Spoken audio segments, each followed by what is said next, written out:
ஆண்டவரின் அருள்வாக்கு நம்முடைய வாழ்வின் செல்வாக்கு.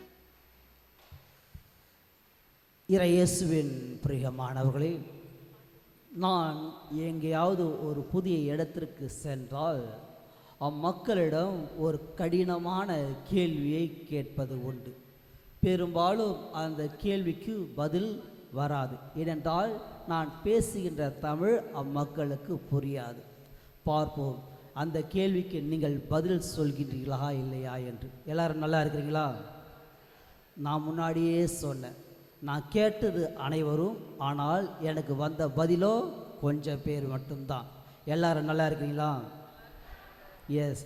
கிறிஸ்துவின் பிரியமானவர்களே, இன்றைய நற்செய்தியானது புது பிறப்பையும் புது வாழ்வையும் பற்றி எடுத்துரைக்கின்றது.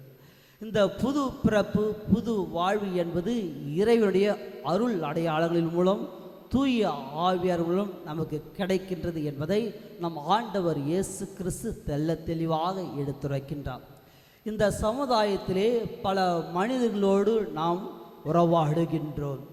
ஆனால் ஒவ்வொரு இடமும் நாம் பேசும்போது நம்முடைய உரையாடல் என்பது வித்தியாசமாக இருக்கும். ஒருவரிடம் பேசினால் ஆம் ஆம் என்று சொல்லிவிட்டு செல்வார்கள். சிலரிடம் பேசினால் இது எதற்கு அது எதற்கு என்று கேள்வி கேட்பார்கள். சிலரிடம் பேசினால் அவருடைய அறிவை வெளிப்படுத்த பல கேள்விகளை கேட்பார்கள். அதுதான் இன்றைய நற்செய்தியிலே நாம் பார்க்கின்றோம். நிக்கதோம் புதிய வாழ்வை பற்றி ஆண்டவரிடம் கேட்கின்றார். அப்பொழுது ஆண்டவர் இயேசு கிறிஸ்து தெள்ள தெளிவாக பதில் அளிக்கின்றார். நமது வாழ்விலும் பார்த்தோம் என்றால் இறை வார்த்தையை ஏற்று நாம் வாழும்போது புது பிறப்பும் புது வாழ்வும் நாம் பெறுகின்றோம். ஒவ்வொரு மாதமும் அன்னை மரியாளுக்காக நாம் 13ஆம் தேதி விசேஷமாக அழகாக கொண்டாடுகின்றோம். அன்னை மரியுடைய வாழ்க்கையை பார்த்தோம் என்றால் வானதூதர் அன்னை மரியாளிடம் கூறுகின்றார், நீர் ஒரு குழந்தையை பெற்றெடுப்பா என்று.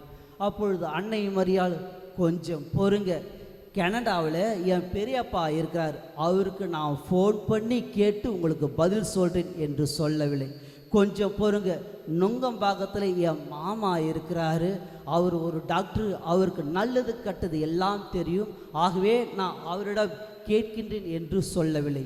கொஞ்சம் பொறுங்க, என் தாய் தந்தை வேலைக்கு செல்கின்றார்கள், அவர்கள் மாலை நேரத்தை தான் வருவார்கள், அவரிடம் நான் கேட்டுதான் அங்கே ஆலோசனை சொல்வேன் என்று அன்னை மரியாள் கூறவில்லை. அன்னை மரியாள் கூறியது, உன் சொற்படியே நிகழட்டும் என்று. அந்த வார்த்தையை ஏற்று அவர் புது வாழ்வாக வாழ்ந்தார், புது பிறப்பை அளித்தார்.